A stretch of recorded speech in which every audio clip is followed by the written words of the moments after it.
Greetings! Today let us review two swords I know at least some of you are anticipating. So I put a constant commission on two Congolese swords, the Ikakalaka and the Ngombe Ngulu, the twin-bladed version. So I have always been interested in African curved swords, especially the ones from Central Africa. So since I saw these two swords featured as finale weapons on Fortune Fire, I have always been wanting to commission my own. And indeed, my perfect match was found earlier this year to forge these two swords I partially designed based on some surviving examples from the museum.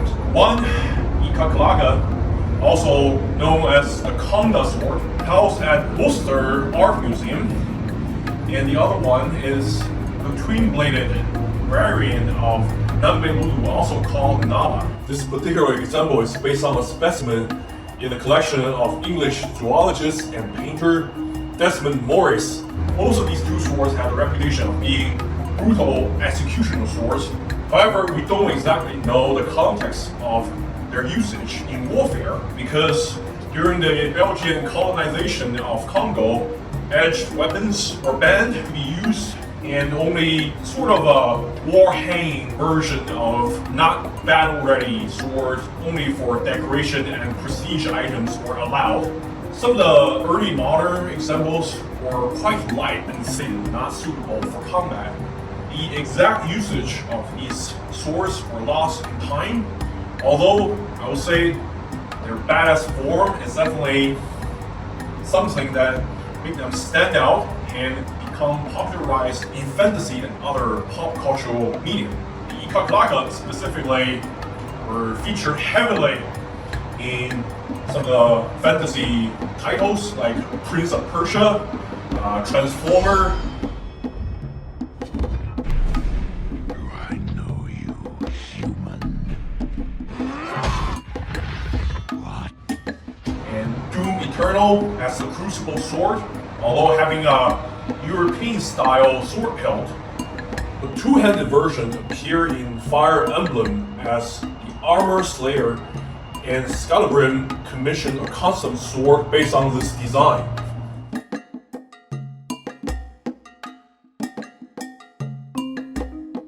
Also, a variant of the Ikakalaka was featured in the movie Black Panther.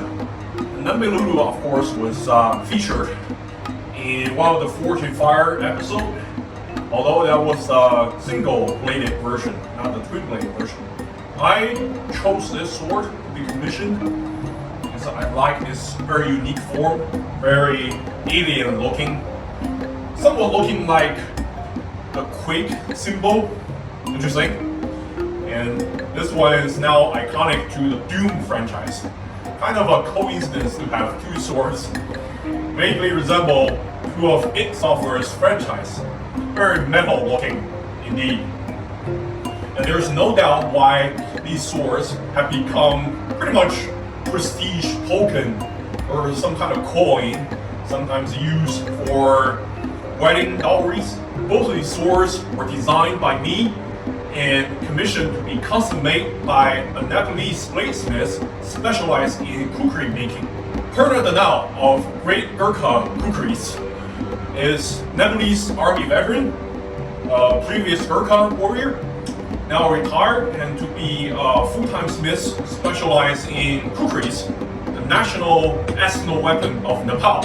If you visit his store online, you'll see he sells over 100 varieties of different kukris. Some are elongated to be slender, having a different blade geometry, suitable for fighting instead of true usage, chopping wood and clearing undergrowths. At the same time, he's still taking on loads of custom commissions, many of which are highly complex and experimental.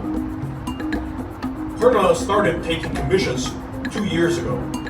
He started out by making blades similar to kukris, such as Greek kopidis and Iberian invocatas.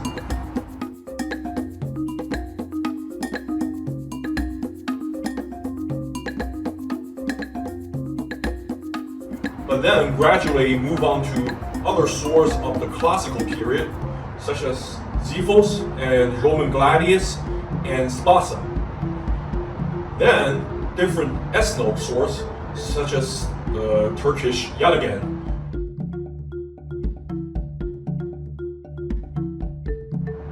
The German Kriegsmesser, some Viking era swords, Indian talwars, and Qatar. Other prominent projects have gone full-blown fantasy, such as this Lord of the Rings Hadaphon used by Arwen, a fantasy longsword, and several elven sabers. I approached Purna in February 2021, and the whole process was very specific yet highly enjoyable. More on that later. So we'll put the Ngombe Ngulu down first and take a look at the Ikakalaka. The Ikakalaka house at Worcester Art Museum is a very short example. Overall, it's 20 inches long, about half a meter. It weighs less than 1 pound, around 400 grams. I will argue that it's one of the examples from the later periods after the Belgian colonization and the ban of battle-ready weapons. So the design has significantly shrunk or reduced the size and weight of the weapon because it's not made to be used in any combat anyway. So I scaled up this weapon in my design. Now it features a 20-inch long blade and 26 overall. Now of course, the blade's dimension overall also enlarged because of that. And at the base is 60 millimeters, 2.4 inches wide. So that's quite broad, comparable to some of the Viking swords, the broader ones, probably even more so. And it has a gentle profile taper from 6 centimeters down to 5 near this section. And you see a central footer runs through the entire section, somewhat prominent, but it features 2 footer or hollow ground section along the entire blade, very broad. I would say even broader than most Viking Age swords. At the head, it broadens horizontally and become 2 spikes used for hooking and probably for some penetration against armor. There were some armors made of hardened linen used in Africa, maybe penetrating certain shields made of rawhide and such. And you see this unique geometry pretty much displays any pointed tip on the sword. One defining trait of the Ikakalaka is its crescent tip, or rather head of the blade. That's the remarkably broad section between 2 spikes on each extremity. Needless to say, a swing can generate more energy to concentrate on the spike than a thrust can generate because of the extra angular rotation from the wrist, elbow, and shoulder means extra distance to accelerate the tip speed. So the penetration from the side spikes is more powerful than the pointy tip for thrusting, and it has a much better chance penetrating resistant materials such as thick cow leather or rhino hide. In this sense, the Ikakalaka can be seen as a peculiar hybrid of sword and war pick. When you do a thrusting motion, it can do maybe a tip cut, and if you do a swing and miss the spike, you can still somewhat do a slicing cut with this curved edge near the tip. So this is a very unique design. I'm pretty sure the reason it's being popular in fantasy genres, even Dungeons & Dragons recently introduced this weapon to be one of its standard models. So it has a very attractive appeal. The bevel starts somewhat near the edge and it's double-edged. The bevel is roughly 8 millimeters deep, and it features a flat ground bevel, and it has very little convex geometry or apple seed near the edge. So it's sharpened very well to be paper slicing. Also, this hook section is very useful when you do a chopping motion, and it will gather material pretty much like a scythe or sickle. And you know that the forward curved blade usually have this increased chopping capacity, and of course, like I said, the top curved blade can do slicing cuts, very shallow but cause a long wound for your opponent to bleed out. Also, it's quite rigid because of this cross section or blade geometry. It's very efficient to do these tip cuts. Overall, I would say that with a blade that has sort of heft towards its tip, it's a very efficient chopper. It weighs 798 grams, so that's 1 pound and 12 ounces, almost exactly twice the weight of the Worcester Museum example. Some people pointed out it's not exactly lightweight for a sword of this size. I would probably beg to differ, because if you deliberately juxtapose it with a slender bladed short sword, you will see 1 pound 12 ounce as not being very lightweight. But you have to consider the unique profile, the broad blade, and the crescent moon blade shape near the tip. So there's easily enough steel for a 30-inch long blade, or even longer. With that in context, it is rather lightweight, and that's mostly due to the distal taper as specified. And I will talk about the commission process later, and how you should communicate with the specific smiths and design your blade, obviously.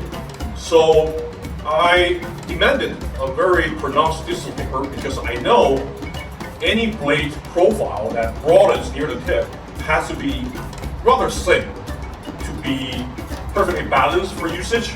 So this example started out at 4.3 millimeters.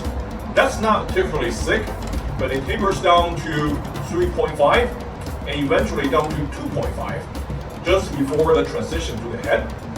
And I'll say that's a somewhat pronounced distal taper, especially consider a blade that's already not very thick at the base. And because of the spike on each side, it pretty much has to be reinforced. So any hard chopping into dense material wouldn't bend the tip if you wrench it out any horizontal.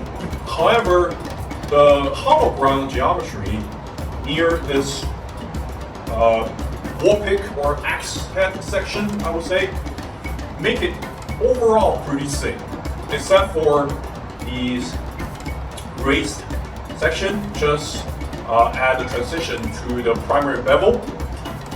So it's quite durable, yet there's not a lot of material overall. So this kind of strategy, sometimes referred as fluting, having multiple fullers, is often found on swords and armor. Late medieval Renaissance armors usually feature this fluting geometry. So you will have some sections of the material that's thick, so the overall structure is rigid. However, you also have hollow ground out sections that reduce the overall weight. So I would say that this blade is somewhat lightweight, and it has a very far out balance point, about 7 inches from the base of the blade, and where you hold the sword is about 7.5 inches. So it's quite choppy, but it's not hard to stop the blade, which is balanced in a perfect way for combat usage, I would say. And if you consider the majority of the African warfare was waged with shield in mind, large cow-high shields, sometimes rhino-high shields, quite hard stuff.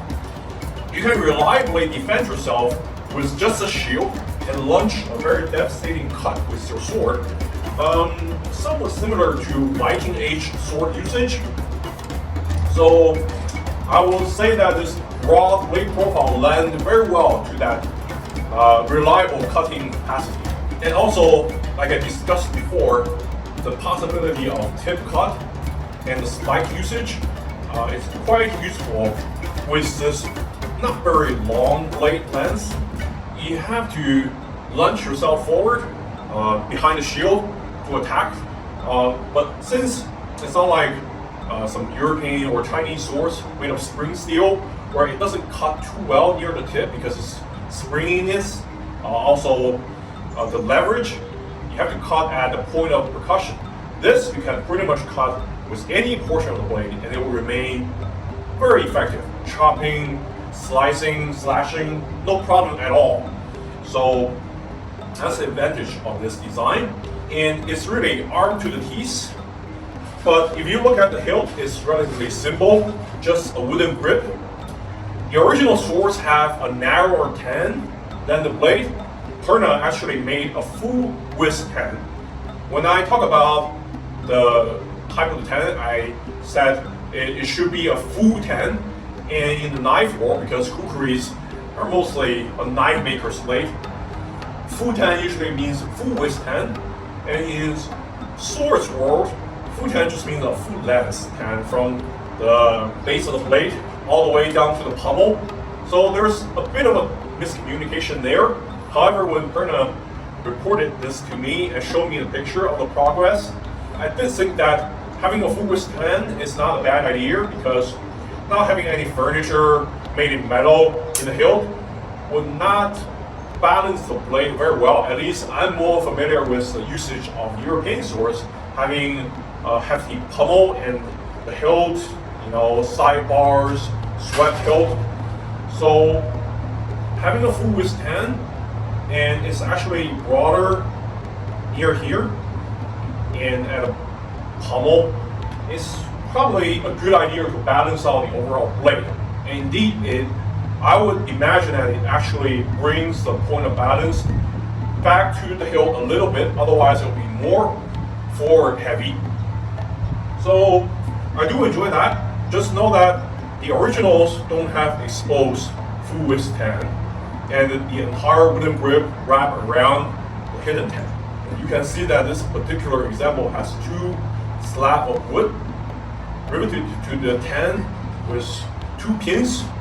And these are brass pins and painted with the wood color so they won't stand out, because of the tradition of the full wooden grip.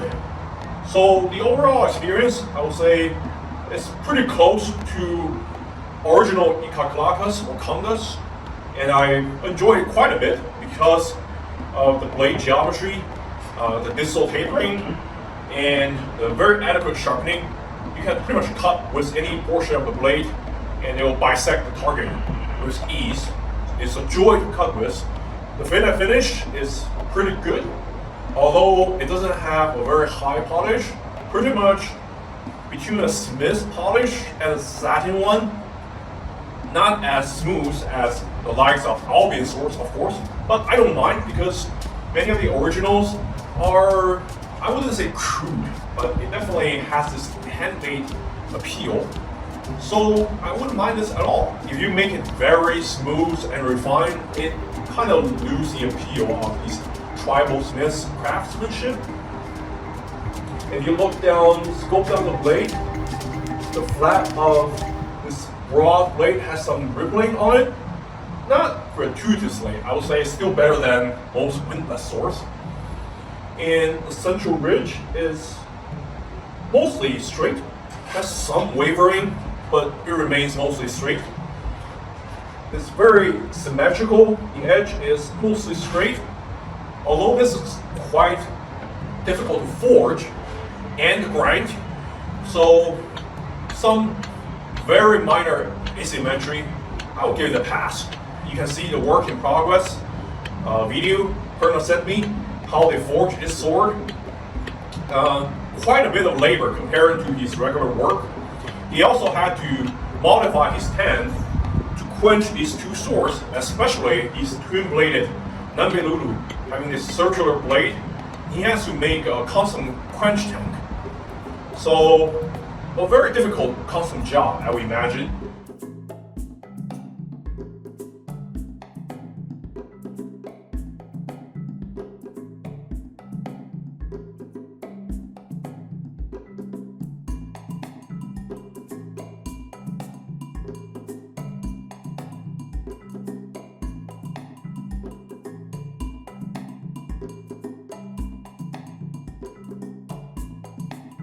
Also, he has to invest a lot of blade oil because he used oil quench 5160 high carbon spring steel.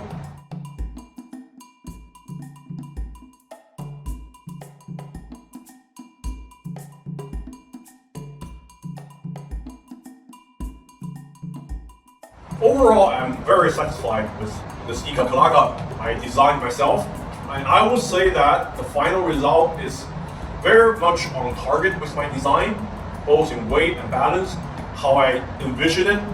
So, great work. And a brief comparison with this lens connecting Korean German Grossmesser, and you will see that the blade length is actually almost identical, about 20 inches. And the width is also very comparable on these two swords. I will say they do share some similar handmade traits, both of these swords. This one weighs 2 pounds and 2 ounces.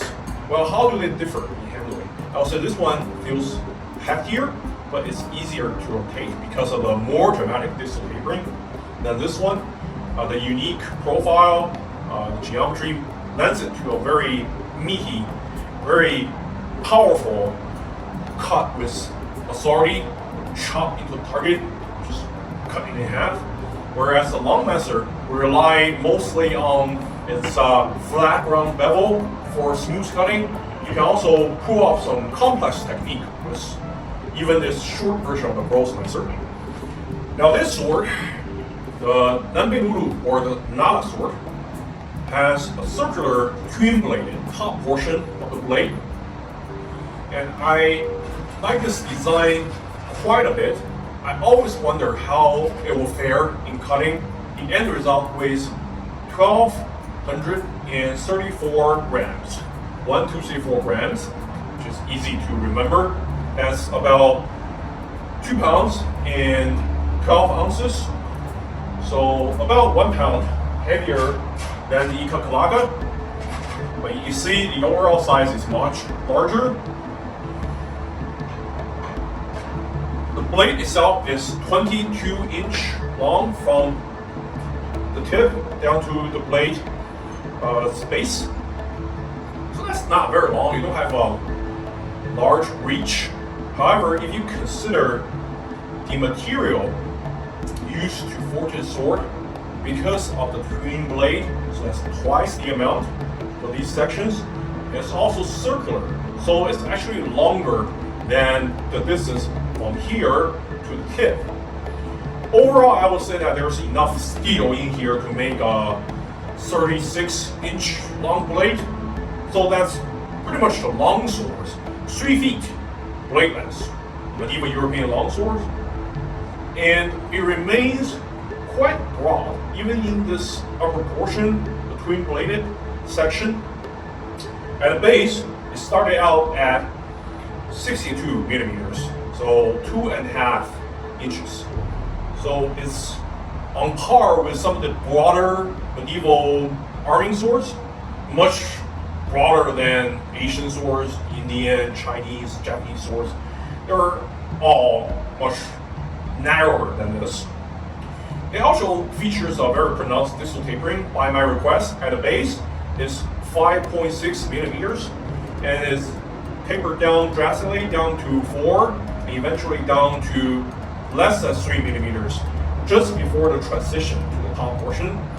And here it thickens to reinforce this section because you wouldn't want any hot spot on this blade. So the force concentrate in this spot upon impact, so it will be bent or it will be broken. You wouldn't want that, so it thickens. But then in these twin-bladed areas, it is tapered down to 2.5 millimeters in thickness. Actually quite thin, because it's actually the thickness at these raised ridge, right? These sections, not the hollow ground. The majority of the blade have the same hollow ground geometry.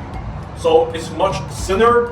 It's actually less than 2 millimeters, 1.6 to 1.8. Actually, this geometry is also very difficult. I would say even much more so than the Ikakalaka.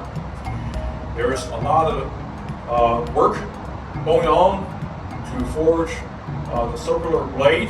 Also, this central spike, which is probably purely decorative, wouldn't have any real usage. And you see Purna did a superb job making these hand forged blades as symmetrical as humanly possible. Also, there's not a lot of rippling on the blade, which is quite surprising because of the difficulty to grind the blade. Lots of man hours were put into the forging of this sword, the entire crafting procedure. The hilt construction is another unique aspect of Ngombe Ngulu that you won't ever see on any sword type from other cultures. The entire hilt consists of 3 sections.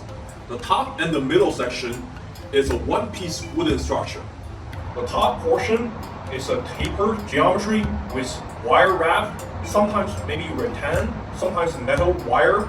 This one is made of copper, and the wrapping is done very evenly, very smooth, but provides enough traction. And the wire is not very thin, not like the wire wrap you find on European swords, but it captured the aesthetics of African swords. It's just spot on. It's wire wrap on top of wood. The middle section features a distinct hourglass geometry composed of 2 wooden beads, very unique to Congolese swords. Some of these hilts are also found on Ikakalakas as well. I specifically asked the smiths to make a less pronounced geometry, so it's less harsh on the hands. You have some of the very pronounced ridges on the beads. It would be kind of hard for your offhand to grab onto.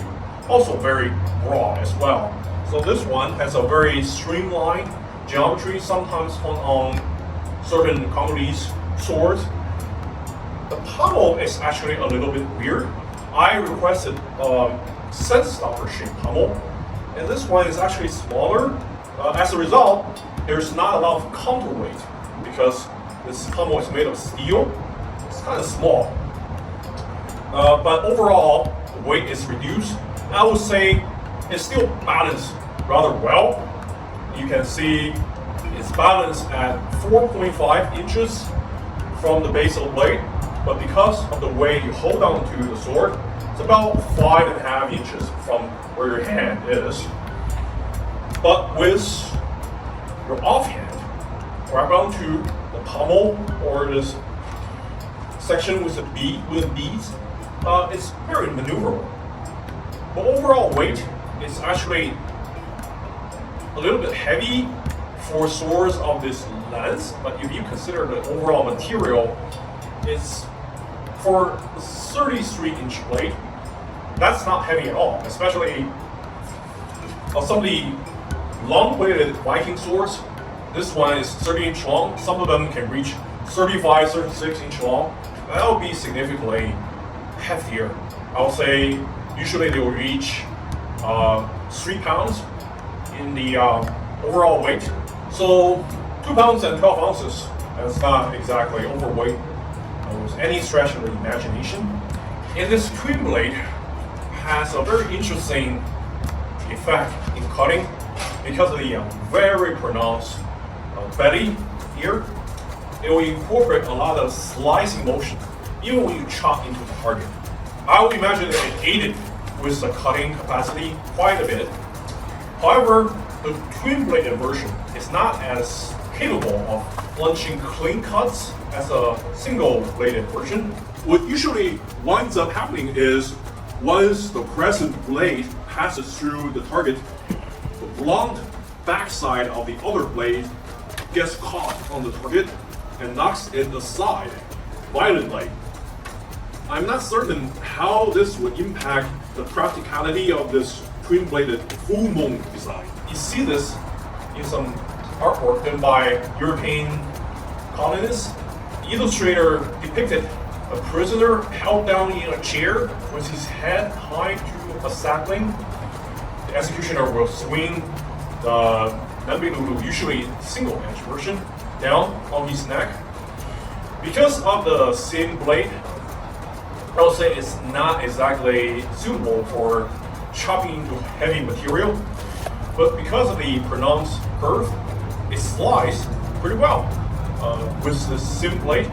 So I would say that, yeah, going through a neck is not a problem at all. Although, I'm not sure how clean an execution that will be with this streamlined version. And you see on the center of the lower portion of the blade, it doesn't feature a central ridge, but instead a flattened section with decorative carving unique to Congolese swords. See the grooves cut into it, and these two broad fillers, if you will, on one side of the blade, which is quite unique. And I definitely appreciate the attention to detail. I sent lots of museum pictures, photos to Purna Darnal, and he executed this pretty well. These carvings, decorative grooves, are not perfectly symmetrical, but I imagine it was done on purpose to have this handmade African tribal appeal to it. So he largely succeeded in that. And you see there are two holes drilled into the blade on the top portion of this lower half near the spike. The spike is completely blocked, by the way. It doesn't serve any functional purpose, just a decoration. And I actually like it. It looked quite a bit like Q, the quick icon. Overall, the fit and finish, the polishing of the sword is quite spot on for African sword. The wood has a good grain, and they're symmetrical to the human eye, but asymmetric in a way that's handmade. And if you look at some of the other custom orders, also feature this very unique combination of refinement and symmetry and the handmade appeal. Now I would like to talk a little bit about the commission process with Purna Darnal. And I approached him on Facebook after seeing some of the examples commissioned by other members of the Sword Buyers Forum. And we are kind of a closely knit group. We talk to each other a lot. So I see this Nepalese Smith is quite trustworthy. After I talked to him, the communication went pretty smoothly. He was quite easy to talk to.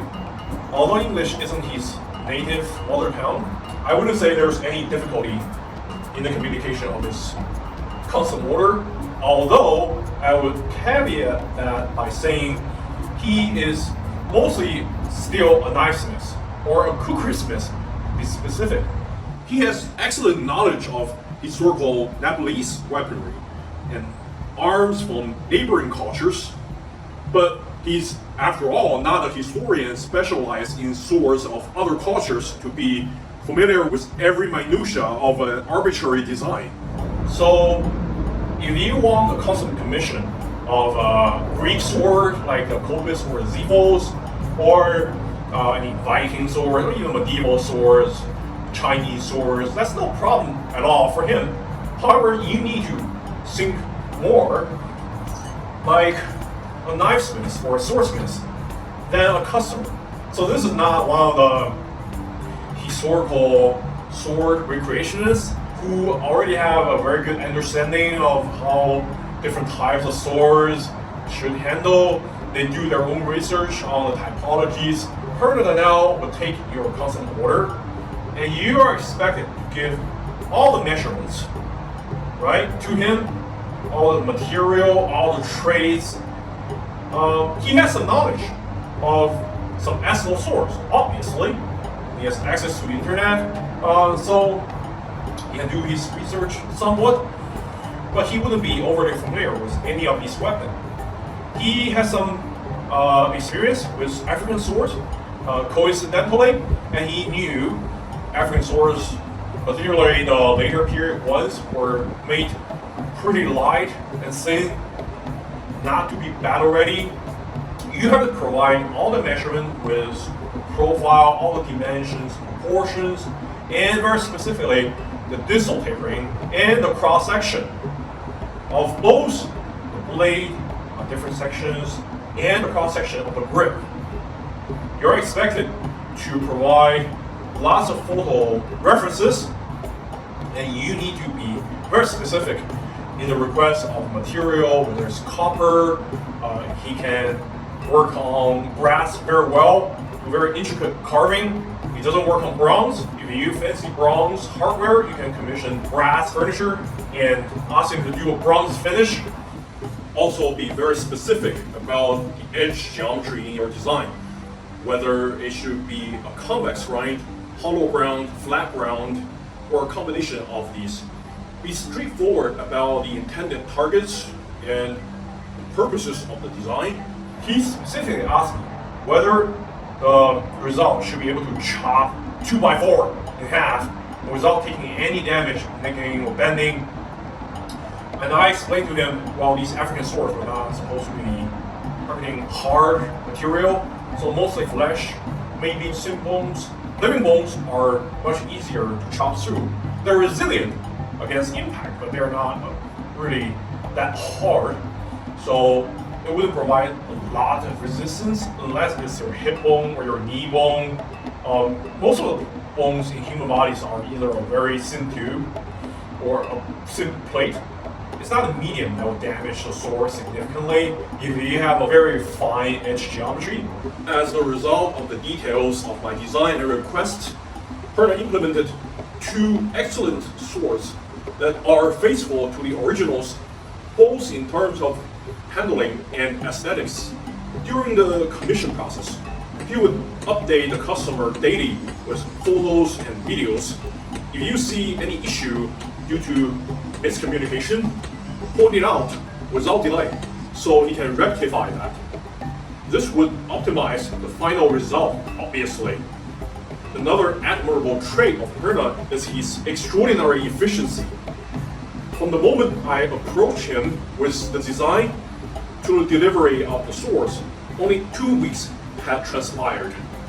This includes the building of a customized quench tank to accommodate the unique blade width and making a wooden sword box from scratch for shipping. The shipping from Nepal to North America took nearly a week. While he was working on this, he was simultaneously working with several other customers on their projects. And his workshop was churning out kukkuris of various designs by the dozens. If you have any peculiar design, whether it's any arsenal swords or fantasy weaponry, definitely give this smith a shot. If you enjoyed the video, please like and subscribe.